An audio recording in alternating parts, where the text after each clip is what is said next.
What is doing? My name's Maloney. This is the 3000 podcast. I'm joined today by an artist, an illustrator, an animator, a muralist, an all-round good bloke, Mitch Walder. Mitch, thanks for coming.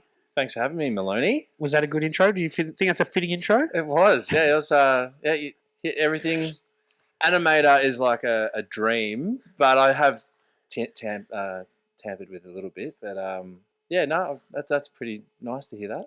And full disclaimer for everybody who is listening and watching that Mitch and I go way back. So I will put that out there early. I've had a lot of people on this show that I'm friends with, but I don't think I've had anyone on this show that I held as a baby. Yeah, we've known me since I was born, so we're lifelong friends within my life. Yes. And actually, before we start to talk all about my journey, I just want to say that obviously I've known you for a long time, and it's fair to say you've been the ideas man for a lot of it. But it's fantastic to see some of these ideas come to fruition. So especially a podcast, because we all know you can talk underwater and talk shit all day. Yeah. And then obviously the shit pub trivia as well. Just right down your alley. Just talking shit and drinking beers at the same time. So I just want to say I'm very proud to see you accomplish these things, and this one's just going up and above everything else. So well done. Oh, thanks, man. I appreciate that, and I appreciate the kind words. But enough about me. We're here to talk about you, man. And I know a lot of what you're going to say, so I'll act surprised. Whereabouts, and I believe it might have been in regional Victoria, were you born and where did you sort of grow up? Yeah, I was born in Wangaratta. The family joke is that I was the biggest baby born in Wangaratta, and you were there to see it. So, and then eventually moved to Melbourne. Grew up in Carnegie, Murrumbeena. Went to Murrumbeena Primary School, McKinnon Secondary until we had a sea change when I was about 14, and finished school down at New Haven College on Phillip Island, and we lived in between Montague and Inverloch. So, and then as soon as I finished school, I went straight back to Melbourne, and had my best years in Melbourne in my 20s, so to speak, and it was good fun. So when during that journey did you discover art? Like you were like most kids into footy and playing sport, basketball, that sort of thing. But art was a different path. Your father was an athlete, was a footy player, and I guess sport was kind of natural, but art was something a bit different. And when did you kind of find that? Yeah, well, I think I started drawing like any other kid would, where it's actually just a bit of peace and quiet for your parents or whatever. They just put you in front of a pen and paper and just doodle away. But I just seemed to really continue with it. Two things I remember was when I was young, I'd stay at my auntie's house, and she used to work for Channel 7, and she used to be like a producer. She'd be in the truck just calling the shots. So she'd have these really thick running sheets of booklets just for like Friday Night Football, and they're like this thick, and you wouldn't have that these days. But so I would just fill these pages, back to front, even the writing side, and then when I'd stay at my nan's, she'd get out my uncle's exercise books, and he never really did anything in drawing. He became a chef, but Matt was actually an awesome drawer, and all of his exercise books were filled with cartoons, mainly like Phantom and things from comic books, and not a lot of maths or English in it. I'll tell you that much. But that was huge for me, and in fact, years later, my exercise books at school were filled with cartoons, pretty similar. They'd start in the margins, and then they'd trickle in, and obviously I was pretty hooked by then, and just drawing every single day. Yeah. And I guess drawing is something that you can do by yourself, and you can do it at any time. Like playing sport, you've got to have the right conditions, the weather's got to be right, you've got to have the teammates there, but I guess you can really hone on your craft and like focus, because drawing, it's just you and the piece of paper and the pen and all that sort of shit. Yeah, oh, absolutely. And, and I don't know any better, because I have seriously probably drawn nearly every single day of my life since, I could. So it's just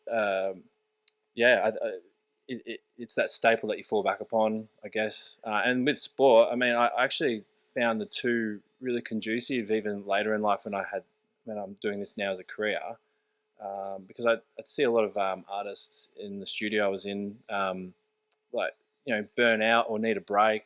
But my break was football, and I just play park football, but just that exercise and that change of pace and being outside, just let some steam off. Yeah, to re-energize me for the next day. So I was really thankful to have the two sort of side by side. And the other thing with being in a football club and being someone that draws for a living is it's a really cool story to tell people that aren't in that industry. And for years, no one really knew what I did. So at the footy club, they just didn't understand. But until I started showing drawings and coming up with hoodies and apparel and stuff like that. But I guess like if you look at what I do, it's not just one thing anyway. So it is kind of hard to keep up. So in your bio, it says that you're multidisciplinary. Oh yes, which means that you'd like to, you're not pigeonholed. You like to work with a few different disciplines. But let's go back to the early days. So at school, were you doing well at art? Because this is interesting. I think a lot of people that become artists don't necessarily like excel in art at school. Well, it wasn't long in primary school that I was one of the drawing guys, and so wet day timetables, me and a guy called Marty would just lap it up, and everyone's cooped up in a classroom, and we'd be drawing other kids and stuff. So, in art classes in school, that was the main thing I was focusing on anyway. So I think I did all right. It was probably the other subjects that really sort of lacked attention. And then in high school, same thing. I would just focus on the folio subjects, knowing pretty much throughout my whole schooling that I wanted to do something in this area. There was no real plan B, and I knew that if I wanted to go and study something in like what I did, I just needed a good folio and like a basic English score. So I think that was the main. So to go back to the question, I did all right in art and in Viscom and stuff because that's what I focused on. Yeah. And then I guess at that stage of your schooling career, when you get to high school, you start to think, all right, I could make this into a career. You think about different career paths. Did you think you'd be like a predominantly mural artist? Did you think you'd do something more graphic design? Do you think you'd be more animation? Well, that's, I think, early days. Well, it's confusing because I didn't actually fully understand what each title did. So I thought I wanted to be a graphic designer because, it sounds cool and you're designing graphics in the name. And it's a real job that grown-ups say you could be a graphic designer. You like drawing. Yeah. But I knew that I wanted to draw. I didn't know what will come of it. I just knew that if I just persisted, then, at least you tried. But in high school, from about year 11, I was really into political cartooning and social commentary. And so my folio subjects in those 2 years were heavily based on political cartooning. And so... Which is a bit of an unusual thing for a teenage kid. Yeah. I actually had found out later that it was because my deputy principal at the time, John Ward, he was friends with John Spooner, who's an Australian pioneer political cartoonist and really smart guy. And anyway, he just tapped me on the shoulder at lunch one day. He's like, "Hey, Mitch, I've got John Spooner on the line on my phone." I was like, "What? Okay." He's like, "Is that a moment for a kid who's into that sort of stuff to be like, wow?" Yeah. Everyone's like, like some sports star celebrity, and then I've got some ex-lawyer who's now a cartoonist for the Age. And anyway, and he was an idol, and so I'm in my principal's office talking to John Spooner, and he's just telling me not specific things. It's quite vague, but about what to expect or maybe what to focus on when you're drawing or to maybe get a job in the industry. So I actually held that close to me because fast forward a couple of years from then, I was studying university at the Australian Academy of Design, which sounds a lot more prestigious than what it was. And it got to my second year, I think, and I was like, there was this business class, and I had in my head that I wanted to do an internship at the age, and I was pretty persistent with John, and he didn't answer many of my phone calls actually, Really? but he did in the end. And then he's like, oh, okay, look, I can see that you're keen. I'll set you up a meeting with Colin McKinnon, who sets up the cadets for the journalistic side of things. So go to there. I meet Colin. He's like, look, we've never had a cartoonist intern before. This is the first in the age. Wow. But so it does sound like it is cool. I don't get me wrong, and I do cherish those days. But what he was trying to say is just go into the artist corner and I know I'll see you in a few months. And yeah, so I never saw him again. But that really kickstarted. That prolonged my love for being a cartoonist and political cartoonist, and then With that sort of stuff, do you come up with the gags and everything, or is someone writing them and then they're saying to you, okay, we need this guy to be doing this? Are you doing the whole thing from start to finish? Well, my role in that was pretty ambiguous, and at times I got in trouble. So not because of what I drew. So there would be a portal that would come up on everyone's screens, and it would be like the jobs of the day, and they'd just like pop in, and eventually, look, I'll say the behind the scenes of the newspaper. They're all running mad, and the deadlines are crazy, and especially with newspapers now. And at the time, it was the start of the death. Digital You know, age. I'd walk in one Monday, and the sub editing department had gone. They'd been let go, and then another department, and so there was just islands of isolation there. And so half the time the artists are like, yeah, fuck, just take what you can get, anyway, so my name must have come up on like 4 jobs this day, and the head of the artist came in. She was not happy. She goes, Mitch, can you come to my office? And I was like, oh, okay, yeah. And she's like, look, I don't know who you think you are, but you can't just take everyone's jobs. You've taken what could be a front cover, well, blah, blah, blah, and this and this. And she's giving me a hose down, and I'm like, look, I'm really sorry, not to interrupt, but I did ask permission, and actually they all told me to take those jobs because they didn't have time to do it anyway. So You were too eager. Oh, very, yeah. And but look, the time, it was an amazing time because they got free art, and I got my dream of being in the newspaper, and exposure as well. Because then I had things in a portfolio at the age of 20 and 21 that it's pretty unique. So, I wasn't doing main political cartoons. I was doing the cartoon in my career and the lift outs that no one really saw until the summer came, and then all the artists would go on holidays, and I'd come in, and I'd be one of 2 guys, and then I'd be doing front covers, back covers in the summer. Yeah, so I drew like Oprah Winfrey, and it was really That's amazing. Oh yeah. So it was awesome because it's so awesome that I overstayed my welcome. So I saw Colin at the start, and then I didn't see him until right at the end. He's like, oh, hey, Mitch, can you come into my office? I'm like, yeah, no worries. And he's like, are you still studying? He's like, I was like, oh, no, I graduated about 6 to 8 months ago. He's like, oh, that makes sense. Yeah, look, you can't be here anymore because no one's paying your insurance. And that was the only thing. And I was like, yeah, look, fair enough. I'd milked it for all I could. And it begs the question, though, do you want to give me a fucking job? Yeah, so from there, I read the tea leaves a bit because, they were trying to get rid of as many as they could. It's a strange time for print media. Yeah, and they kind of like said, well, we'll just commission you different jobs here and there, and you can just freelance to us. Yep. And so I did that for probably no longer than 6 months. I got a few jobs, a few cool things.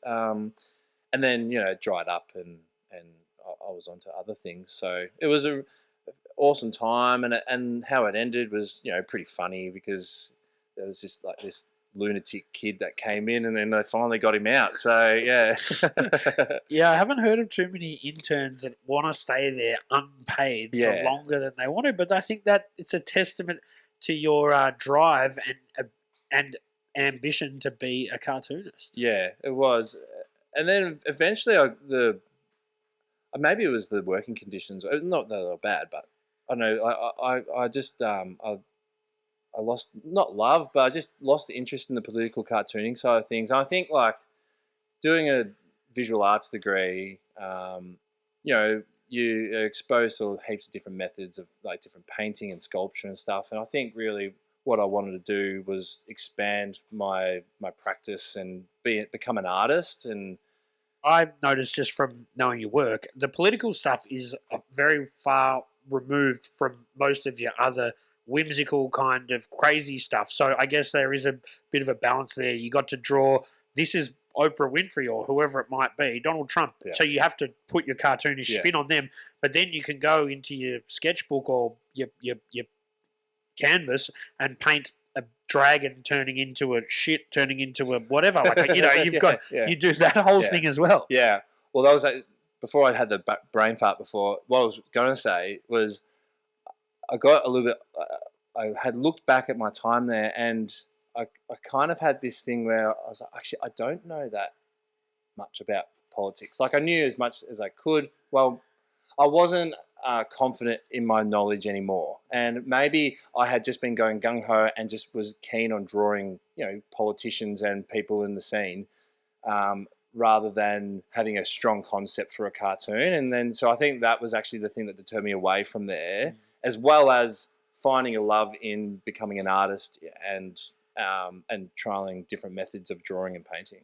Yeah, and the whole time that you've been doing this, you're still obviously journaling. And I put up on Instagram like the photo of you with all your books because you do run through a lot of those black books, man. Do you want to tell us when that obsession started and like how deep it runs? Yeah, I think I've been keeping sketchbooks as a kid, but in that photo you'll notice that they're mainly all those black book, like, bound the same way. And that started actually at first day of uni. It was like a prerequisite that you had to keep a visual journal and the funny thing was it was for the semester. Well, I mean, I got 2 weeks in and I'm already 2 sketchbooks down. And I think going back to that sort of sport element of my life, there's this like competitive thing that might drive maybe an addictive personality in this realm where I just can't stop. And like, I'm just, even some of the sketchbooks are trash and they're not all like considered drawings. They're just whatever's in my head or what I'm feeling or just movement. And it was just, so it was a fantastic way to get down ideas. It was a lot of like... And to clear your head a little bit as well. Yeah, for sure. Lots of like, actually a lot of the cartoons started in there as well for the age. And then going beyond that, then I was starting to use different, textures, paint and stuff like that. And so they're very much an eclectic collection of like drawings and just nibbly bits of my mind. And but it must be cool to look back on them now and be like, oh yeah, I was into this stage when I was drawing a lot of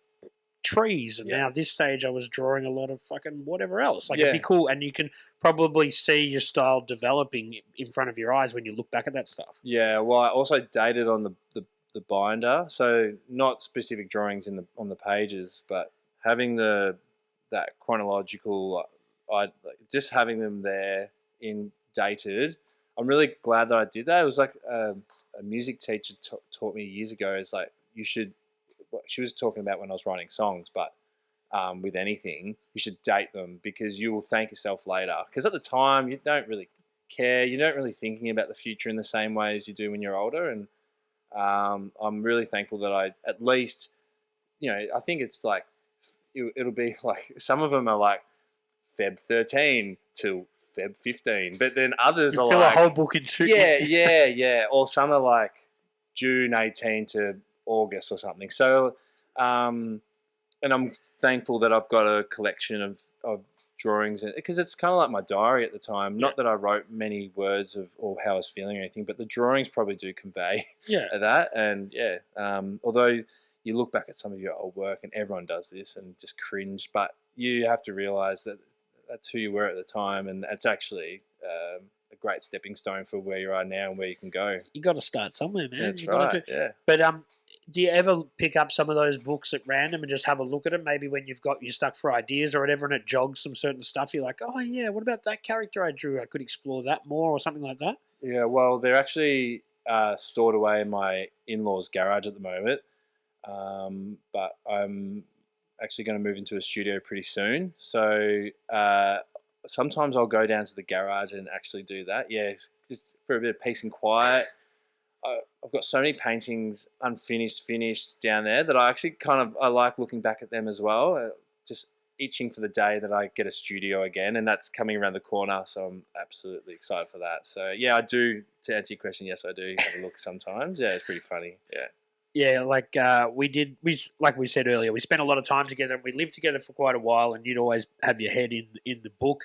And when it's interesting because you said you've got your sports mindset and you've got a bit of an addictive personality, and that's awesome that you found something positive to put your addictive personality into that isn't drugs, alcohol, and gambling like a lot of people put their addictive personalities into.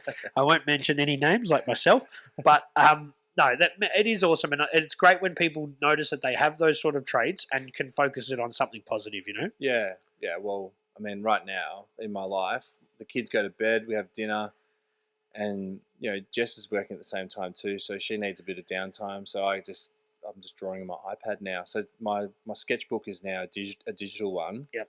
And it's funny, I actually kind of store stuff in similar ways as well. So so every night is pretty much just a release, and it's all to feed that hunger of wanting to draw all the time. And to progress and to get better and to hone your craft. Yeah. All right, so let's go back to try and keep somewhat of a chronological order moving. So after you were studying, then I guess the next thing is, and we've got to keep in mind, you spent a lot of time in your teenage years down Phillip Island sort of way. So you probably had your old school friends, but you needed to build sort of like an artist network kind of thing. So that must have been somewhat of a challenge for someone who wasn't from that area, that wasn't really in the art scene when you did eventually graduate. Yeah, well, I guess when I was graduating, Facebook was definitely around. Instagram was just starting, or it was maybe a year off. So my network was very much university based, which is cool to start with because there's like-minded people. Yeah, that's right. Funny enough, so I got a good rapport with people from uni, a lot of the lecturers and the staff there. So I was actually getting commissioned to do certain stuff, from like my second year. And when I graduated from uni, I actually was living with you at the time. I was in that windowless basement, the converted garage. Yeah. And I just sat there at the desk one day and I was like, where's all the work? And it was a really big moment for me that I realized, I've actually got to work to go and get the clientele and to build a network and stuff like that. So started going to like lots more exhibitions and trying to immerse myself in different events and whatnot. As bad as it sounds, you've got a network. As like cliche as it sounds, you sort of have to. Yeah, you do. But also I think like not necessarily like going out networking on purpose, but I think that happened naturally because I wanted to go to exhibitions because I wanted to become an exhibiting artist around that time. And then I was making works then and whatnot, but yeah. And then when you do get out there, I guess you start to go to different exhibitions, you meet people, you meet other people that run galleries, the whole thing kind of naturally falls into place a little bit, I guess. Yeah, well, I think where you're leading to is, so I eventually got into this group show only because a girl I went to school with was running it. So it was awesome that I was so excited, never been really invited to a group show before. And then from there, Shinny from Off the Curb had seen my work, and she messaged me and was like, "Do you want to do an exhibition at Off the Curb?" And I was like, "Are you serious?" Like, yes. Because every gallery at that stage, I was very green, very naive and ignorant to a lot of things. And Off the Curb is an institution now, but it is still a small gallery, and it's aimed at emerging and mid-career artists. But at the time, I'm thinking like, this is the best thing that can happen in my life. So I exhibited there. And then at the same time, I was talking to Roger, who's the dodgy professor from Dodgy Paper, and Kev, who's Ono's, and online. And then they're like, "Oh, we'll come to your show." Anyway, they came to the show. So they just saw your work online from a bit of early Instagram or something. Yeah, and you trade likes and comments, and then you start talking and online. So I mean, the Instagram friend thing is so prevalent now, but at that stage it was just starting to get going. Well, for me anyway, I can only talk for myself in that regard. But so they were like, "Yeah, do you want to come to the Arts Hole and have an art jam?" And I'm like, "What's an art jam?" Yes, yeah. And I didn't know much about their studio at the time, but I knew a few of the artists. I mean, not personally, but of the artists that were there. And I'm like, wow, okay, this is like a legit studio. So, yeah, I got invited there, did an art jam with Roger. And then at the end of it, he's like, do you want to move in? I was like, yes, like this is amazing. Like all these things are happening. And so I had this small spot there at the start. Then I went overseas for a bit. And then when I came back, I moved in properly. And then 7 years later, I was at the end of that. Yeah. From my understanding, and I've been to the Arts Hall to visit a bunch of different people, including yourself. It was only supposed to be temporary, but that was like 15 years ago or something. Yeah, so I think Arts Hall was originated around 2011, and like Roger and Kev, Mike Nowry, who's Fallon Frames, and a few others were they just stumbled upon this spot because Mike's dad actually has his furniture making business downstairs at the back. And there's like, actually, as I got to know everyone there's like a littered like story of how it all culminated with the people down there as well and the landlord and whatnot. It's really cool, like just to get to know people's lives that have come from different walks of life. And so I think it was temporary for a bit, but they were demolishing a wall one day, and I think, so there's this hole in the wall, and someone's just like, it's an art hole, and then that's how they got the name. I'm pretty sure that's how they got the name, and the name is amazing. It is Arts Hole, and so it's that's where it originated from. That was years before I came in, and then that was 2011. I got in there about 2014. So yeah, and for people that don't know, it's sort of in, let's say, the southeast kind of. It's like in like Glen Huntly area and Caulfield South. And it's a lot of creative spaces like that do exist in other areas, but not many around that area. It's kind of in a sort of residential kind of spot almost. For a shared space that had a pretty heavy street art, graffiti, contemporary art vibe, you're more accustomed to see that north side Collingwood Fitzroy.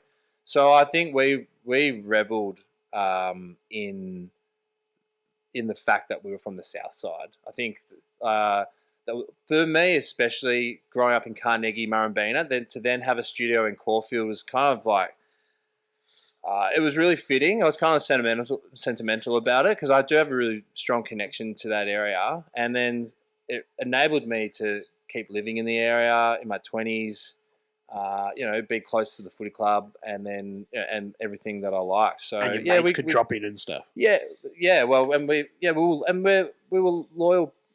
There was a loyal sense to the place. People would come and go, sure, but it's staying alive because of the artists that are in there, and they're keeping it functioning, and they're working and they're developing, and so. And you see Kev now, and he's working with the NBA and NBL. I remember when he was just drawing chicks with biros. He started from there, and now he's here, and that's. He did the collaborative shoe with Under Armour for. Maybe that was a collab, or he does do some fan art stuff as well. But maybe it was a collab, but. We'll have to ask Kevin himself. You've got to get him on, because he's got some good stories too. We'll definitely get him on. He's overseas at the moment. He is, Canadian Kev, which is the fun Kev. The guys at Pizza Tuesday will laugh at that. So, yeah. And for people that don't know, a lot of interesting artists, but also people that are probably big in the Melbourne art scene, not necessarily artists. Like you've got someone like Sol from Redwood Press, who was there for quite a while. Yeah. Who prints a lot of like street wear I will say, and a lot of band merch and that sort of thing as well. Also, someone who we had on the show a few weeks back, Tom Gerard was in there for a while. Yeah. Glenn, he's in there. There's a lot of good artists in there. Yeah, Glenn Downey, he's Crisis _IRL. He's such a talented painter, and actually, Glenn and we have a very strong friendship. Partly due to that, I'd get in the studio about 6:30, 7 a.m. every morning, because then I could get probably 2 to 3 hours just by myself, because the place can buzz when people are there, as in like people are playing art pong, smoking joints. Yeah. I mean, it can be a circus at times. So if you can get that peace and quiet early, but then the next person to come in would be Glenn, and then so Glenn and I would just be chatting about the world, about anything really, and I have a lot to owe to Glenn, because just the way that he thinks and the way that he is and his morals and stuff, I've actually taken upon myself and related to as well. So him and Roger as well, to mention, like he's Chi and does staying creative chi bots and all his hieroglyphics and stuff like that. And then one day Kev bought him this miniature paper making set, and I'm talking it's this size, and that's what started Dodgy Paper and in the arts hole, and just amazing stories like that where the origin stories are just so funny, and then they grow. Another person that's call out is Hector as well, HWJ.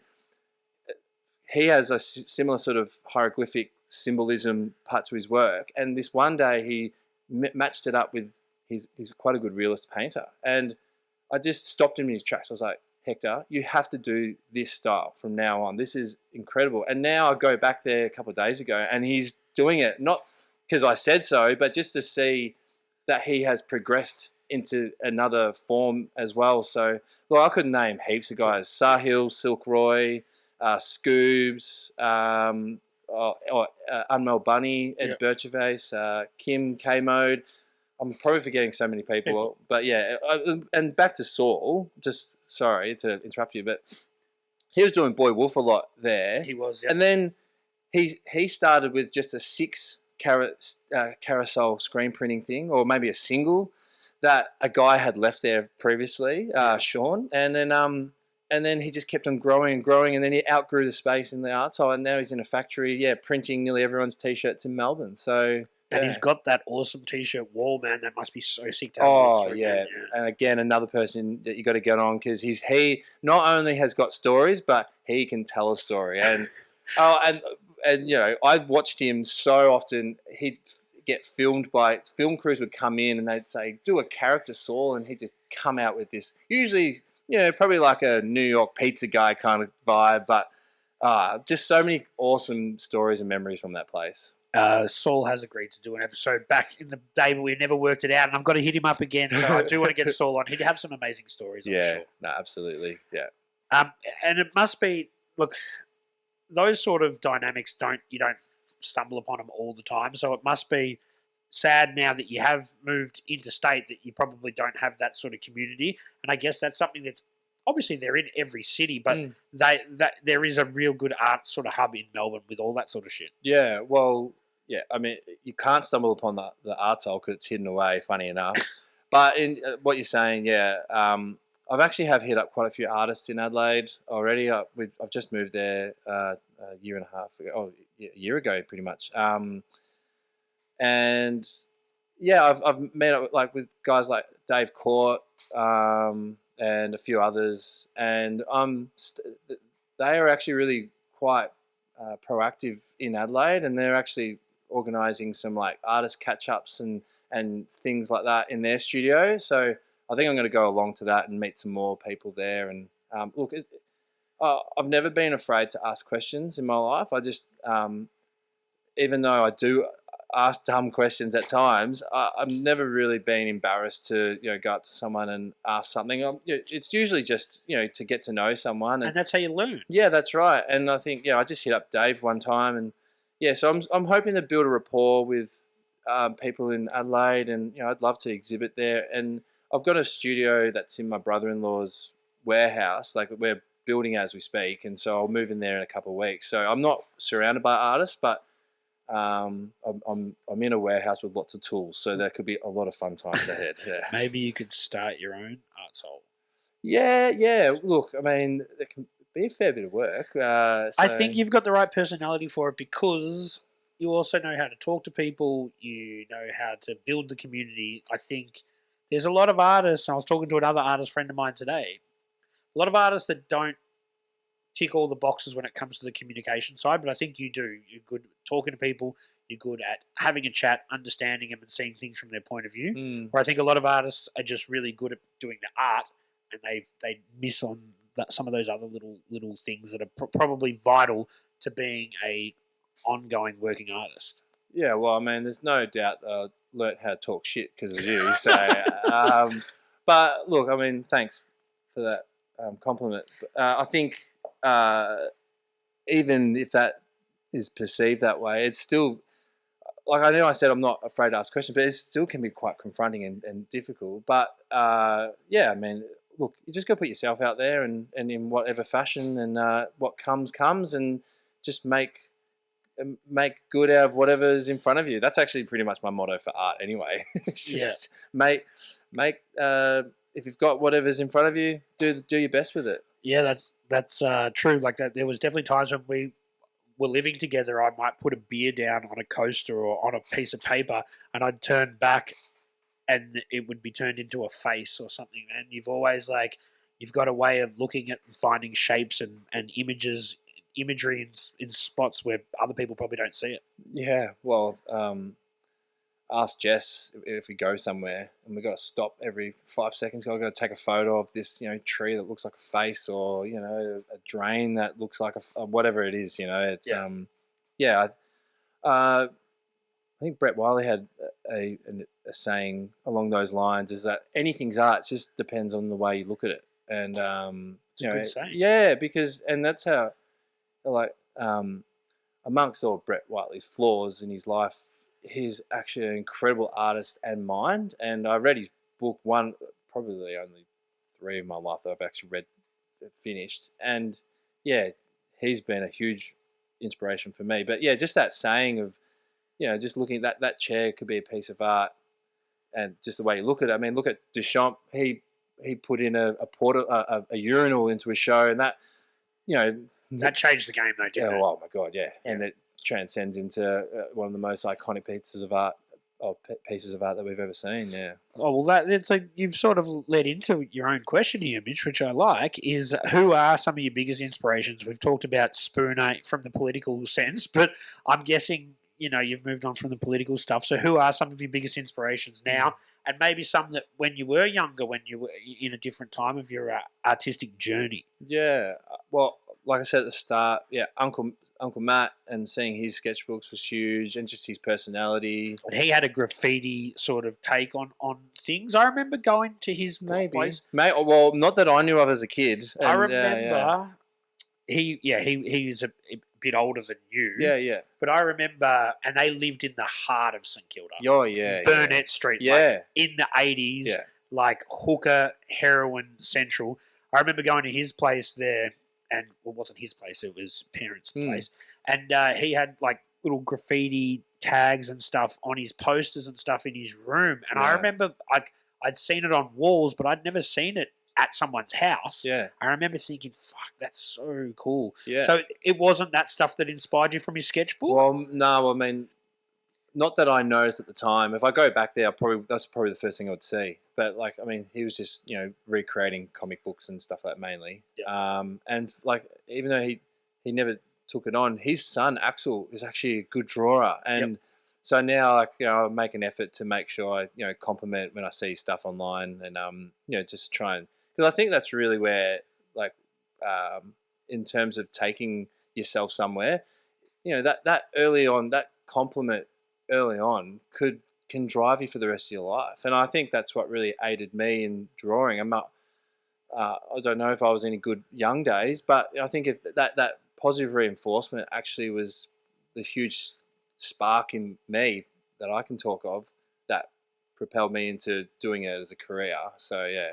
And the flip side of that is, and what people need to be mindful of, is if you pull someone down, that can change them and maybe change the trajectory. Like, Yeah. but honestly, like I think There's actually a Bluey episode. Really? Yeah, on this exact thing. Yeah, the dad says he can't draw, and they go back, and a kid made fun of his drawing one time, and that was it for him. Where the mum had positive reinforcement from her mum. So within your artistic journey, you've obviously got some artistic idols and inspirations. But what about just in your personal life? Is there anyone that has been inspiration for you in that sort of capacity? yeah, obviously family's huge for me, and my family is it's quite mixed currently, and because when I was 12, mum died in the Bali bombings, and so if I'm going to talk about inspiration, like mum has been possibly the biggest in my life, both in life and death. Sadly, I learnt a huge lesson that's stayed with me for my life in her death was to, I learnt about my mortality at the age of 12, and that has really driven me to, make the most of my life, because it can go, and that example is resonates in my head forever. But the memory of mum is as my mum and as a person, and by the stories that everyone tells me about her, and the stories that I tell everyone, it's like she was definitely a fun person to be around. Yeah, and like there's parts of me that you kind of want to resemble the best bits of your parents, and from what I know of mum, like she's just the best in so many ways. Community minded, and quite extroverted, so she was very comfortable talking with people, and she worked at my primary school at the after school care, and the amount of kids and past students and teachers and parents that come up to me and talk about mum is, it's amazing. And obviously she was your godmother, so we have that connection, and obviously both our mums passed away in that event in Bali, and has totally rocked our world and our family's world to the core, and to the point of it's to put it into that context, it's just so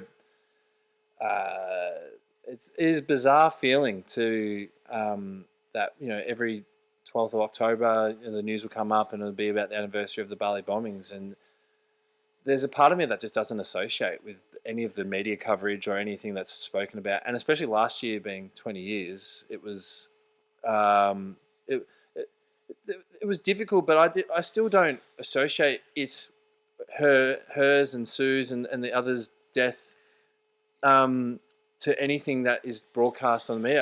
It's just something that I've maybe luckily have naturally done, but her not being in my life anymore is like incredibly. It just crushes me daily, but in the same time, it has inspired me more than anything else. Yeah. And I was a little bit older, and I guess dealing with it for myself was different. Not to say it was any easier or harder or anything, but it was a bit different for me. And you've taken a very positive outlook on that whole thing, where I think I've potentially gone, well, we never know what day will be your last, and I've used that as an excuse, I think, personally, to be a bit of a fuck up at some stages of my life. But it's awesome to see that you've taken a very positive outlook, and it has shaken us. And man, 21 years later, it still doesn't even seem sort of real. No. It's like the whole thing is never going to sort of make sense. Yeah. And it's something that we both deal with forever. We just have to try and take the positives out of it. Yeah. And the scary thing is now that they've been gone for 21 years. Still doesn't even seem normal. Oh no, it feels. Look, and we've all dealt with it in different ways. Me, my sister, dad, extended family, you and your family. But like their presence and what they gave in life has resonated in than what I can see with you and with me. And I just want to give a little shout out to my sister too, because like the compassion and the love that Olivia has for her friends and the people that she works for and her patients is just so mum. And it's and I love seeing Liv in action, because it is just like seeing mum again in a way. And yeah, but like you said, I have probably taken a positive approach to it, but not without its moments of Peaks and troughs. Yeah, peaks and troughs. Exactly right. And I feel like I've been like that in life, just in general. Whether it's that's the cause or not, I'm not sure. But yeah, but being a part of her making me and having her a part of my life and those memories, it's actually helped me. It's aided my good memory. I have a reasonably good memory of my childhood because I have this huge life moment that separates life with and life without her. And I'll be talking to people that I met, that I knew when I was in primary school, saying, "How do you remember that?" And I know because it's that. Because That's I know a big bookmark in your life. Yeah. The bookmark's a great way to put it. And just so many great memories. Like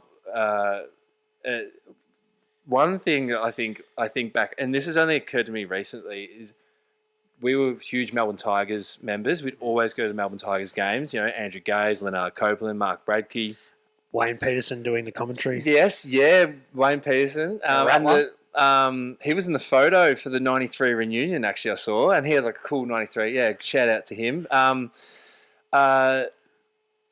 When they won the championship in '98.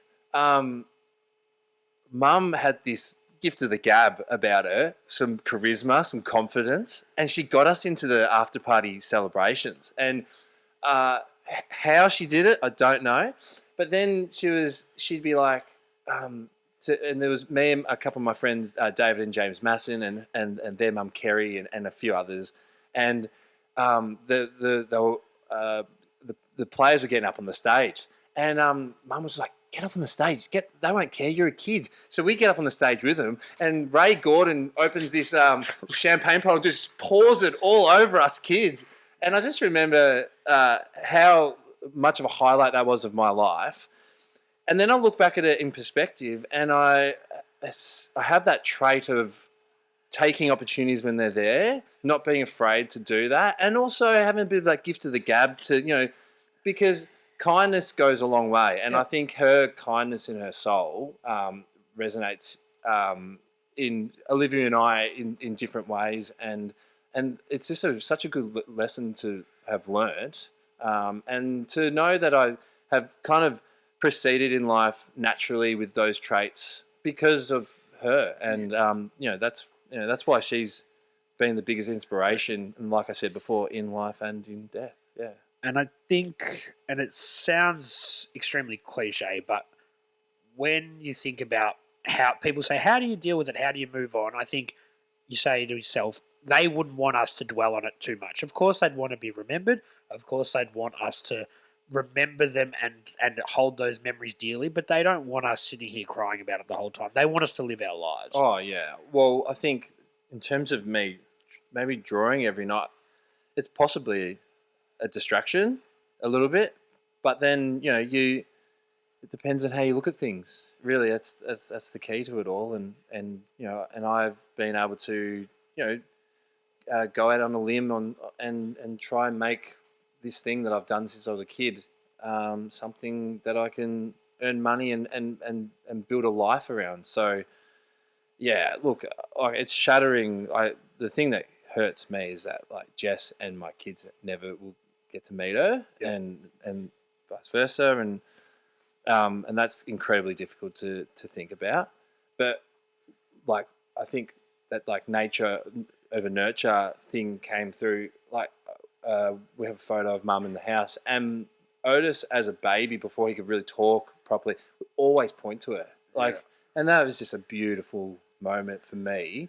And we call her Nana Nessa because her parents and my grandparents were Grandpa Jim and Nola was Nana. So I put the two together and bringing, so Nana Nessa. And I just, I can't wait to, when they're old enough, to tell them stories about her, because I've got plenty. And not just through my life, but also through all her friends. And because I was a bit older, I remember a few of you those too, ones actually. You're a ripper for that as well. So, look, I mean, I've mentioned a few dreams of mine, so maybe this will have to come to fruition one day. But I would love to write a book about her, but not through my perspective. I want to get like all her friends and all our family just to write one anecdote about her, and it'd be a good project for me and Liv to do together or something like that. Yeah, it'd be very therapeutic. Yeah, nothing commercial or anything, but just to have this book. And I mean, there's heaps of companies that like turn out these books for you in no time. So I think like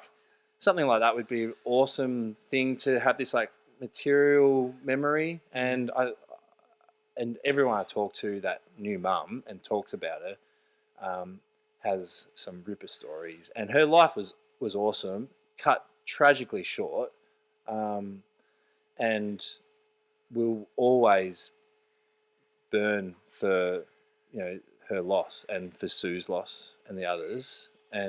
But with that is a spark in your belly to use for whatever you want to do in your life, and that's how I've approached it. And that's awesome, and that's inspirational. But I think we just can't dwell. We pay respect and we move on, because that's what they'd want. Well, yeah, but you move on in context, don't you? And that's pretty much that. Once grandkids come into it, it does change the whole thing, because you think, when I say grandkids, us having kids, and then we know that they miss their grandparent there. That does add an extra level to it that I never even comprehended. Yeah, No, yeah, and it does hurt. But it'd be interesting to see what traits that I've passed through of mums through them will come out, and that'll just be an amazing thing to watch over the years to come. So that positive reinforcement was actually a huge inspiration for me from my family. My parents, mum and dad, and then later on stepmum Liz, like, were always so encouraging of what I'd do, whatever creative endeavor it was. They just knew that they just point me in a direction and just let me go, and I'll be fine. So I think, family is a huge one. But in terms of artistic inspiration, back to that political cartoon days, we're talking Mark Knight, Spooner, Lunig, Tamberg, and then progress from there when I was starting to learn about artists at university. I mean, everyone talks about Salvador Dali, but honestly, for me, like, Dali's catalogue, it blew me away, and really probably another epiphany moment for me seeing his work, because I was doing these crazy things. The surrealist thing made sense to you? Yeah, and validated what I was doing. And that's, I think, maybe, I don't know if the timeline's right, but it's possibly the time where I was probably going away from political cartooning, something very literal, and then validating these things that I was making, but I couldn't tell you why I was making it or the meaning of it. It was just coming out of me. And so Dali opened up my mind to surrealism and, Duchamp as well. And then eventually, me being quite a, parochial Victorian and therefore a proud Australian, I looked back into my own backyard, and that's where seeing like Brett Whiteley, for example, possibly the other epiphany moment of I think I read his book, and the thing that actually, it's funny, the things that irrelevant things that actually the things that spark you. But it was early on the book, and it was like he was the captain of his football team, and I was like, hey, I've been that. And then it's like, oh, well, and just the fact that he played sport for a little while in school, because it's so different. Artists generally don't play sport, or that's what the perceived sort of that you hear about, and now and years later, then you actually eventually, like some of the graffiti writers that I know of through the Arts Hole, I've either played football against or played against their teams, you know, and I've played with one as well at Murrumbeena. So it's and not that, and there's other creatives that play sport too, and that I've, especially in the podcast era, that I'm listening to so many podcasts. You learn that, but yeah, just that one thing in that book really just switched me on to Brett, and then I was just focused and hooked on his story, and then actually understanding his work and his perspective on life and his work. It was just really invigorating for me to be confident in being an artist, because probably till that point I was probably still saying I was a graphic designer to everyone, because I felt like it's a big word, artist. Yeah, and even now I'm conflicted with it, because my view on art is that in every field you can have the art of something, and it's just that it's common, not knowledge, but perception that art is to do with visual art or visual painting or drawing. But actually, art is a word that's kind of like the pinnacle of something, or the of something. And so me calling myself an artist is, or I still have that conflict about that word. But in conversation, when you're talking to someone for 2 minutes, they don't give a fuck about that. So just say it, get your point across, even if it's not in your ideology, and just get on with what you're talking about. So yeah, I do say I'm an artist now, but maybe going towards maybe muralist, painter, or something like that. Yeah.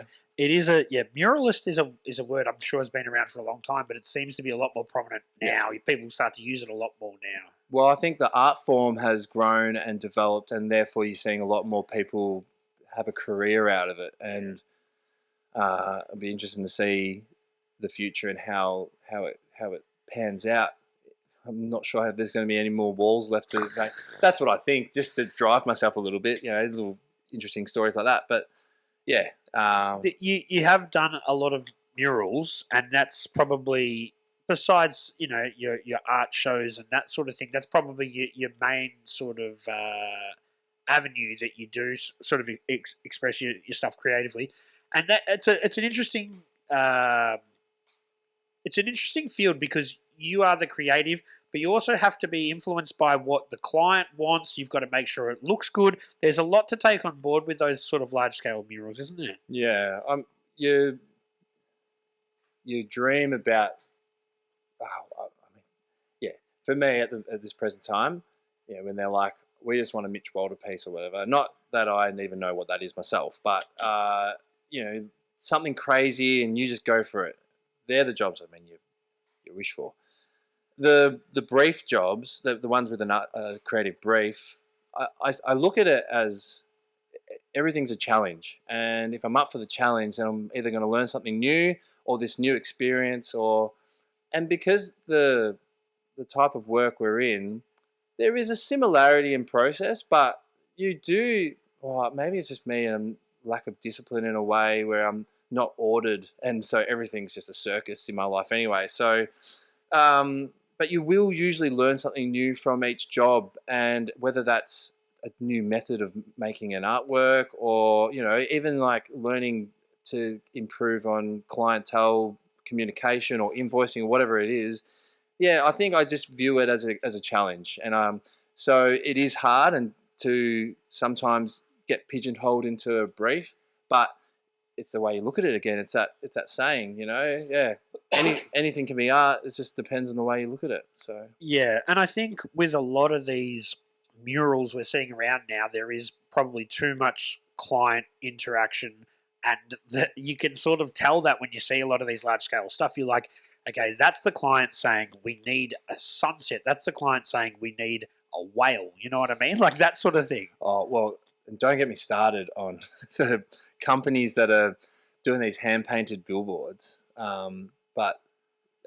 They're just like, the client wants what we could do on Illustrator and print as a decal or a billboard, but they just want it to be this street vibe. But they just totally miss the point. Yeah. Why don't you get an artist to do what they do best and create something for your brand? And if you want it in a mural sense, well, it's only going to look good, or the message is only going to hit right if you do it right. And doing some graphic that they've made on in InDesign or something, and then and then make some poor artist paint. Those artists are awesomely talented, but they're not being used in the right way. Yeah. And like I've listened to like Jack Rowland, he's got Into Deep podcast. He worked for Apparition Media, Taylor Brokeman as well. I've listened to those. Like their art is incredible, but working for an ad company just as a painter, I have not an issue, but it irks me a bit. In saying that though, I have pushed my practice in this way and that to in order to get jobs. And so sometimes, but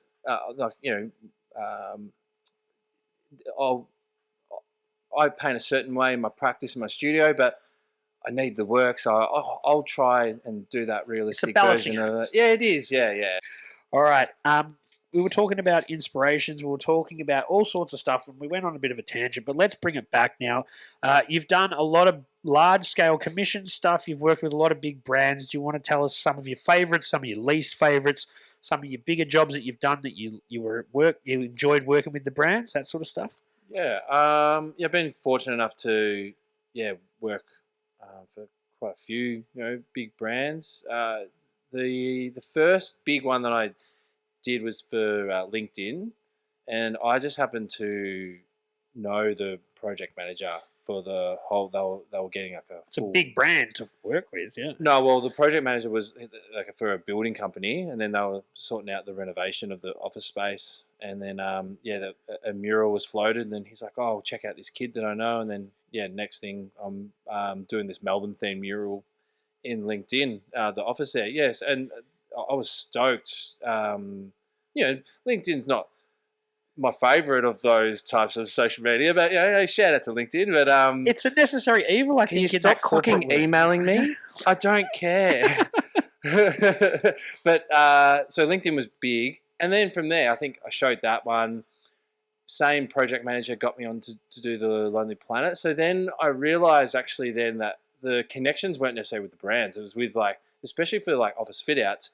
I'm going to be wanting to talking to building companies, interior designers are the big ones in terms of that commercial mural side of things where you're doing offices, because the interior designers are the ones that design the whole the layout. And they've got the budget. And that's right. So, and that's where actually I was, that's where I started to get work, because I was starting to build relationships with different interior designers and builders, and went from there. I did something for Facebook for their launch in their office. Now I'm trying to think off the top of my head, but I can't think. But like I've done something for like Adidas and Glue Store for an event up in Sydney. And they're like quite a few different. The brands don't matter, but and funny enough, a lot of them are. Can you do the city-based theme? So I've done a few in Sydney, a few in Melbourne, all city-based theme there. So.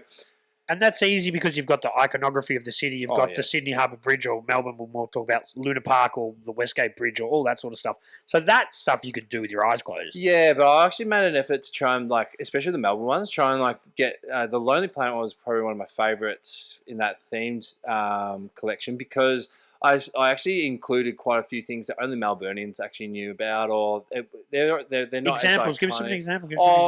Well, like the Nilex sign and the silos in Richmond, and then and there used to be this huge, I think it was a Jeans West ad, that because I think that's where their office was. Well, yeah. And for years as a kid, you just go past there. So I made my own ad in the mural, but it had nothing to do with Jeans West. But just that billboard that was there, not to keep pumping out the advertising stuff, but just as like a thing that I remembered as a kid, and like different sentimental things like that, depending on like where I was and what was allowed. But yeah, that one was out. Oh, and like including like the icebergers, those people that swim in the bay every day, because the bay was quite prominent in the design. I just like have these like little bobs up, and then like there'll be a bigger one with the iceberger on the head, and just like stuff like that. Really, Skipping Girl Vinegar or whatever it was. I mean, they're all brands that have stood the test of time as something else. Other, like I don't associate the Skipping Girl vinegar With neon vinegar. sign. Nah. Or the Nilex sign with plastics. Like I the Nilex sign is I always include it because it's that reference in that Paul Kelly song, Leaps and Bounds. And I always And put it's the 11 clock. degrees. It's got the clock. Yeah, it's got the clock, yeah. So although I think the original one is down on the Nepean Highway at that Bunnings, going towards Morty. Oh, yeah. yeah. It's funny, like how things just pop up somewhere. Is that the original Nilex? I think so. Yeah, it looks like very old. Yeah, We'll have to check that one out. Yeah. All right, so with some of the larger commission jobs, I guess social media is how people are finding you. But in this day and age, it's 2023, and people use other avenues to find artists. They commission these sort of websites or these hosting groups. Like for someone like myself who's not an artist, explain to us how these sort of third-party services work and how they connect artists to people that need murals. Yeah. So I think, well, firstly, there's quite a few agencies around. Geez, off the top of my head again, I'm not going to be like, well, for this one, like Jackie Winter has probably one that's been a secret dream of mine to be a part of, but also I've got to come to the party. I've never contacted them, by the way, but I've got to come to the party with a proper portfolio and try and position myself to try and give a crack to being associated with them. But there's other agencies all around. Currently, I'm actually not really getting any work off Instagram, but I don't use Instagram that well. I'm not consistent enough, and it is difficult. But one thing that popped up, I think, last year for me was book an artist. So I think it's not an agency, but it's a website that anyone can go onto, and I think the name is probably comes up first on Google or whatever for someone. SEO is good, yeah. Yeah, I think so. And it's so you create a profile and then Yep. people can find you and look at your work and that sort of thing. Yeah. And look, I view book an artist as, especially for the domestic jobs, no one knows everyone. So, or different people, say artists or creatives that have the capability of producing something for them or their idea that they might have. So, and therefore, if they don't know, then they just won't be bothered with doing it. So I see book an artist as an asset where it's like, oh, maybe I'll just chuck my job up here and see if someone will respond. Well, there's many artists using that platform now. So do people view the artist's work and then contact them, or do they is it like Airtasker where they say, we want this mural, can you give us a quote for it? There's both scenarios. Okay. You can look for an artist and see a style that you like and then inquire with that artist, or you can put it on the open job portal and then artists come in and pretty much try and win the job. So, does that lead to some underquoting and that sort of shit though? Oh, look, I'm sure. Now that I'm slightly more established and confident in my pricing and my my catalog, I don't usually stoop down low. Although what I do sometimes, I go to the jobs. I look through all of the jobs. Right. Some of them, not, but most of the jobs. And if I see that it's got something and they've got a shit budget, usually it's because they've got no idea. So then that's how I win a lot of the jobs on there. You can.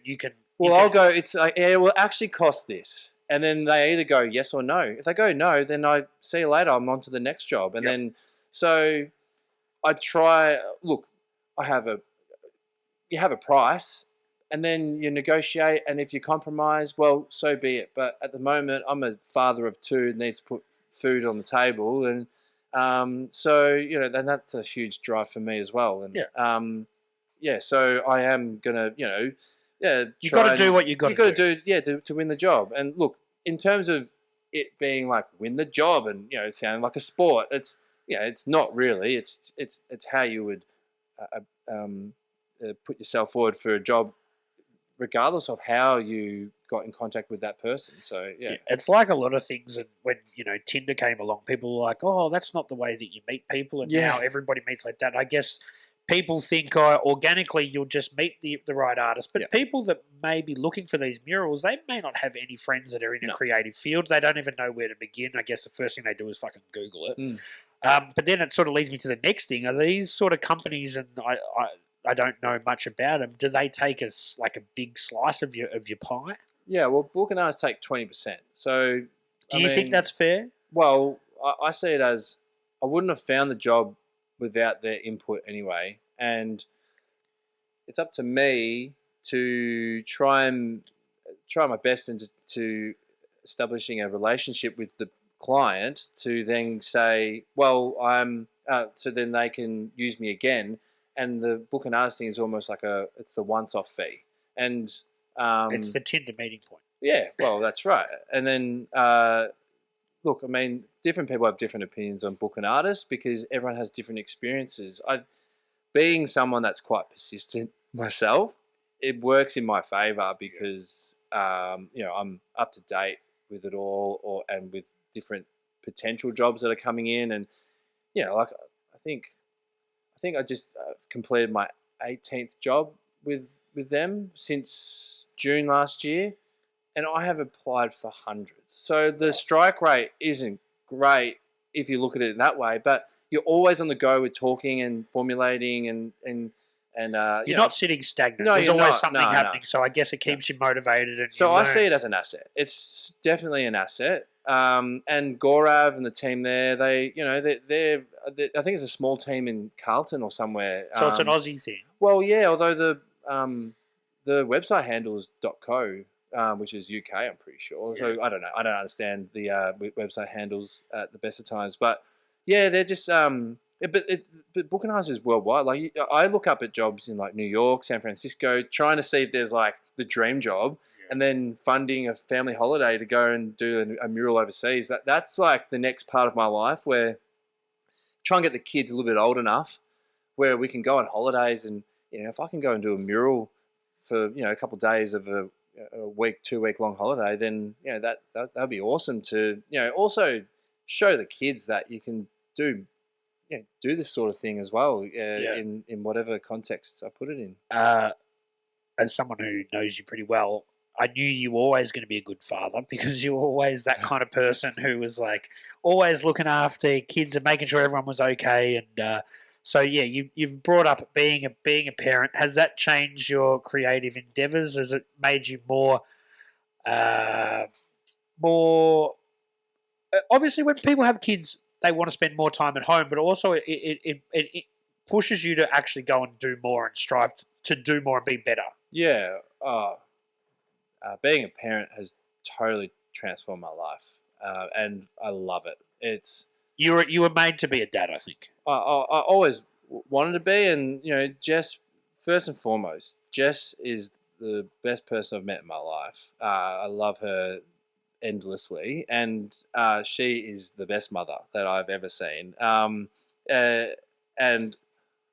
holds it all together. Not that it's bad or anything, but in terms of my work, where I live, and I travel to Melbourne quite a bit for work, she's just so strong and just the best. So, and then our little family, I mean, it's that extra drive, that extra spark to continue to work and, not just for the love of them, but also literally because it's required in our day and age of capitalism. So, so I think just you can't express the love that you feel for them, and it's just so awesome, and I miss them incredibly when I'm away. Yeah. But when I'm working on a mural, I make sure that the focus is there, because if I let all the other thoughts come into my head, then I'm just the productivity goes out the window. So parenting, I've always wanted to be a parent, and I'm loving it so far, and it's driving me more than I thought. And hopefully in the near future, I can pick and choose jobs that I can travel to that are more in line with me, rather than me producing something for them as like a brief thing. And also so I can stay in the studio and produce more artworks out of my studio. So and then I can stay home more. So there's a little goal for me and my practice and my family in mind, and it doesn't all happen at once. It's got to happen over time, and we'll just see how that goes. There was a moment there where you decided that maybe you were going to do apprenticeship and a trade as well. And that's interesting because I think a lot of people that are full-time artists, and you've been a full-time artist for the majority of your adult life, but I think a lot of people have this point where they think, is it all worth it? Should I just get a real job, you know? And that, I guess, was a moment that happened for you. And do you want to sort of talk about how that happened, and then maybe you thought maybe it was for you, but then maybe you wanted to follow art instead? It's an interesting time. Yeah, it was. So at the end of going into 2019, I had actually started to have quite a few big dips in my mood and just how I was feeling. And I look back, and after every exhibition I had, I would have these lulls and pure and depressive times because I was just so exhausted with the output of producing an exhibition. I had a residency at Q Bank. I did it with Roger, and in Tasmania, in Queenstown, Tasmania, and the residency was like unbelievable for me because I had a full month where I could just focus on whatever I wanted. I had, saved money to, fund it, so I didn't have to really work that much while I was there. And then we had an exhibition after that at Martha Gallery in Abbotsford, and it had all caught up with me because I'm someone that won't stop. I'll go to bed late because I'm hooked on something and then sacrifice sleep. And I went to my lowest, not lowest, but a pretty low part of my life, and I was in a rut. And I couldn't get work for some reason, and it was all sort of marrying together. And COVID happens around this time too. Later on, but this is still 2019, so yeah, we don't know that's coming. But what had happened was I was still playing footy and knew quite a few tradie mates, and I was like, you know what, I just need money. I'm going to go labour. So I went and laboured for my old football coach, Jonesy, and he had pretty much hired 6 of my old football mates too. So it was the best thing for me. I was working outside. I was actually working a lot as a house painter for a bit there, but then I got on the tools, and it was at the very start of 2020. I was like, would you consider me as an apprentice? Like if I could do my apprenticeship? Because I've always wanted to learn how to build, because I would love to build my own studio in a backyard and a farm one day. Like that's a dream of mine. I'm not sure about my own house now that I've experienced being a chippy. I think I might just get my brother-in-law to do that. Actually, he's a very good builder. So, but I was. So then all of a sudden he put me on as an apprentice, and it was perfect. COVID came, and then luckily I was a chippy because then I could get job seek. I wouldn't have been able to get that as an arts because my administration was non-existent. That was a huge thing for a lot of people in that creative industry. They just didn't have their tax up to date and all the rest of it. And I'm learning, and even though I was still mainly painting like childcare centres and stuff, I was working in that time, so very fortunate to do that. And then we moved to Adelaide just before Otis was born in early parts of 2021. Melbourne was still heavily in pandemics. Adelaide, not so much. And so I was working with my brother-in-law, and I was still working, and that really helped us personally in a lot of ways. But for me, individually, I obtained all these power tools that I've always wanted through, the grants of being an apprentice, and made sure I'd experience all that, the apprentice incentives get, incentives that apprentices get. And I honestly, if for the fact we moved to Sydney last year and I became the stay-at-home dad while Jess worked, I probably would have still been doing it and finishing it off. I've paused it for now.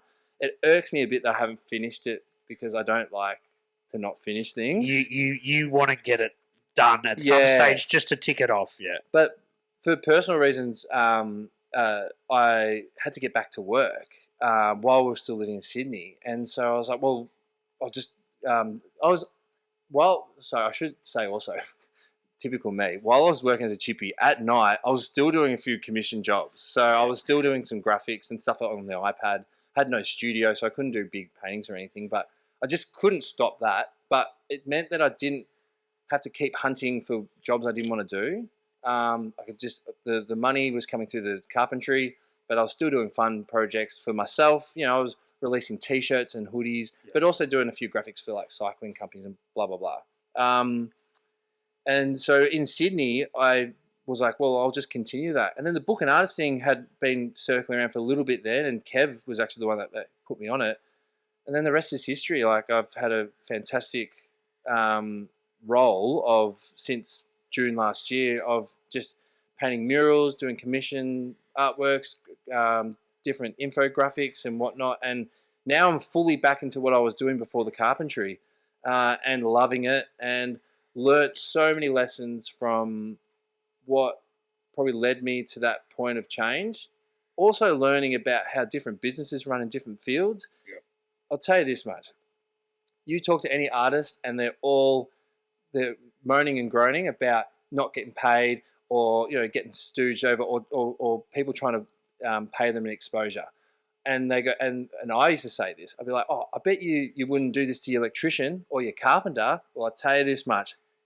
They cop it as well. Any industry, anyone's trying to get a shortcut bargain anywhere. So artists and painters and creators, we're not alone. And especially now with the climate of the financial state of not just Australia but the world, it's going to be interesting times coming up in the next year. So that worldly experience of going to a different industry was huge for me. And also, not to ramble on too much longer, but now I've learned how to use those power tools, and now I'm going to use that in my art practice. Yep. And that was in the back of my mind the whole time. How can I, use these tools to my benefit when I do go back to being an artist? Because that was inevitable that I was going to go back. I just wish I'd had finished the apprenticeship first. So, and it's something that you may go back to at some stage. Oh, when you want to, you know what I mean? When the timing's right, when you're in that.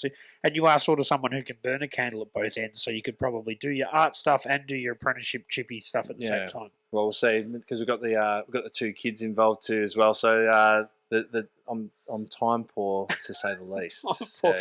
It's interesting though that even though you are in Adelaide now, most of your work seems to be in Melbourne. Do you think that people here are just more into that mural stuff? It's just a bigger city. Is Adelaide not yet caught on to you can have a cool mural in your house painted by an actual artist rather than hanging some piece of shit that you bought from Kmart on your wall? Don't get to say on that. It's a combination of all those things, I think. I think Melbourne being a bigger city, more population, more opportunity for jobs. And more forward-thinking when it comes to art, do you think? Whether it's forward-thinking, I mean, I would say that you're a product of your surroundings, and the surroundings of Melbourne have built itself on being that a buzzing creative vibe, that there's lots to do. I mean, it's growing exponentially for a reason. As a city, and it's growing faster than Sydney. Sydney's a different kettle of fish. There's lots of work there too, but mainly through population and whatnot. But in terms of comparing Melbourne and Adelaide, my network is in Melbourne, and my network is just starting to kick off in Adelaide. So I am traveling a lot to Melbourne right now, but I really do hope that the few jobs that I get in Adelaide will start snowballing into something a bit more consistent. But also, like, I've got these ideas on how I'm going to approach local businesses and local companies, and and big companies that have headquarters in Adelaide, and that's what I'm thinking about usually is how can I contact certain people to try and build a job opportunity. If I'm not going to do it, well, someone else is. So you've got to make your own luck, I guess, a little bit more in that sort of scenario. Yeah. You've got to go and talk to them. You've got to say, here, this is what I've done for this brand, which is what we can do for you. Yeah, and you'd be surprised actually in Adelaide, there are quite a few murals. I mean, like, it's not like there's no murals in Adelaide. There's actually some absolutely magnificently huge ones, like this one from Jasmine Crisp, on one of the main roads in the city. Oh, I love walking past it, and I'll stop and just have a look at how she's made this thing. Is incredible. She's an excellent artist. I really do wish I could meet her while I'm there too. But Dave Court, again, I've mentioned him a couple of times. Hari, I met him as well. Yeah, there is actually quite a bustling scene there, but I think it is probably that combination of maybe the population not as big. There is this like outside perception of Adelaide, it's a slower pace for sure, but it's the same things are happening in Adelaide that they are in Melbourne, but it's just a different place. But I think, do you think a lot of the people that are artists there that sort of want to follow their artistic pursuits leave Adelaide and come to places like Melbourne or maybe Sydney just because it's a bigger city, and that kind of makes it detrimental to them growing their scene? Yeah, well, potentially. Not that I know for sure, but I think, Jess went to school in Adelaide, and it's almost like the unofficial number of half stay, half go after school, Right. for studying and big city opportunities and whatever comes of that. So there's probably that. Look, I've only been there for not long, so I'm still learning the ropes. I'm a Melburnian in enemy waters. So, but You're wearing a Cooper's hat. I know. Bit controversial too, but I love the cord, and it's my dirty work hat. So that I've just come from. So yeah, I'm embracing Adelaide as much as I can. Look, we've got, like I keep mentioning, we've got two little rugrats. So my social life isn't huge at the moment in Adelaide, but I do. But as time goes on, kids get older, and more time doesn't open up, but you make time for and whatnot. And I think it'll all just be a matter of time before I can be somewhat established in that new city. You could be a big fish in a small pond. Big fish. All right. Do you want to tell us what's next? What are you planning on doing? What is 2024? Because somehow 2023 is slipping away from us, man. What has 2024 got in store for Mitch Walder? Yeah. Well, the studio that I'm about to move, we're making at the moment, is this first step, and then that I will then hopefully get a bit more of a routine of studio practice life again. So you get there at 6:30 every morning. Yeah, well, if I could, I would. Yeah. But I love the mornings with my kids and Jess, and so we just sort of work around that. But with the working in a warehouse with a builder, there's big spaces for me to hopefully make some big art installations. Use your power tools. Use my power tools, and get that part of my business back up and running. I would, the pipe dream. Maybe if I say it out loud now, it will drive me to do it. But I really am keen to start a youth label, like a young kids and youth clothing label. Yep.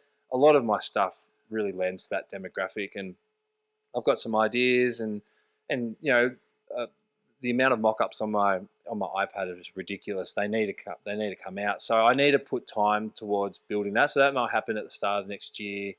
But more prevalent, not prevalent, I've just made that word up, but more so in terms of 2024 is I'm going to have my first solo exhibition since 2019. So at Off the Curb Gallery in Collingwood, and I've got a couple of murals up the road as well. So I'll be owning Johnson Street for a couple of weeks. Nice. And back with Shinny, and her and I get along like a house on fire. So I've got a bit of an ambitious idea, but for me and my life at the moment, but the space is perfect for what I want to do. So that's going to come up in May. So you're back in Melbourne in May. Yeah, so it's the exhibition's called Dog Park, and I have been doing these like one line or limited line drawings of dogs and animals, and then it's actually now I started that months ago, and it's actually progressed into a whole tangent of these like similar style things, which I want to get out to the world as soon as I can. But I wanted to start with the dogs because I thought that was a good way to start back into exhibiting again, something that a lot of people can relate to or that it might resonate with them.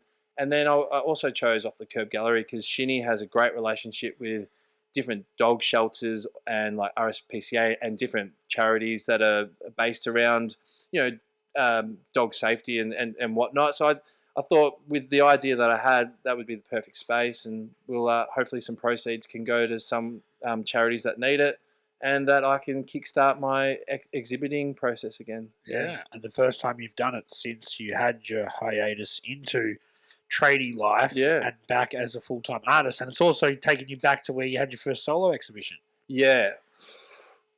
Not my first solo exhibition, but a very significant one in my life. Yeah, for sure. Yeah, my first one was on Swan Street, Richmond. It was called The Owl and the Pussycat, and there was this funny theatre upstairs. And Is that joint still there? Well, the place is. It's right across the road from Richmond Station on Swan Street. There was just a shop front, and it was a kooky place, and it was fun to be a part of exhibiting at that age. I think it was like 21 or something. But so was it your first group show you were in at Off the Curb?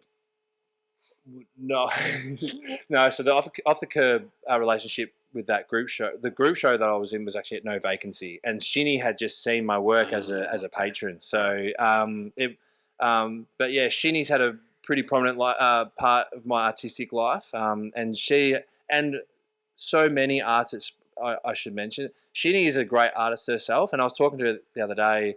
She's keen to get back into her practice, but I don't think she realises how much the Melbourne art scene needs her, especially with emerging and mid-career artists. Because someone needs someone to run the show. Someone needs people behind the scenes. You need someone cracking the whip, because I'll tell you what, Shinny can crack a whip, and she's the best at it. And she's done so many great things for the city of Yarra. Right now, there's the Walking the Woods festival, and she's got her hands deep in that. And so I can't thank Shinny enough, and I'm looking forward to working with her again, and getting this dog park into a gallery. Dog park in the gallery. Yeah. Are you going to have real life dogs there? We discussed this because I'm thinking about maybe getting some AstroTurf or whatever, and she mentioned that they could mistaken the grass, the AstroTurf for grass, so there could be some nuggets hanging around. Look, some ideas are up in the air. I did float a dog-only opening night. That'd be cool. Yeah, something funny like that. So we'll talk about these ideas. It's funny at the start of like a proposal or something, your ideas are endless, and then when it comes to crunch time, what's possible is the actual big question. And look, we'll get there, and I just can't wait to start making, get the jigsaw out and start cutting these dogs up. Yeah. Well, if you need a poorly behaved 18-month-old staffy, I've got one of them for you. Oh, fantastic. Yeah. He can stay there and just bark at everyone who walks past. Well, no other dogs will be allowed in the space when he's there. True to a staffy. He's too staunch on that sort of stuff. Do you want to shout out your socials and where people can find you if they want to book a Mitch Walder mural without going through the other avenues? Just go direct to the source. Where do they find you? Look, if you want to hit me up for some work in whatever creative endeavour it is, you can hit me up on the email info@mitchwalder.com. If you look up mitchwalder.com, the website, it's under construction and has been for the last 10 years. So Instagram. So no, I was leading to that. So obviously the biggest one is my Instagram, which is @mitchwalder, and that has all my work on there. It's my most comprehensive profile, and slide into my DMs for a chat. Slide in there. All right. Thanks a lot, Mitch, for coming, man. You've been a mate forever, since you've been born, whether you liked it or not. I was going to be someone who was in your life, and it's good to sit down and have a chat, man. I appreciate you coming. Thank you very much for having me. This has been a hoot. Cheers. 3,000.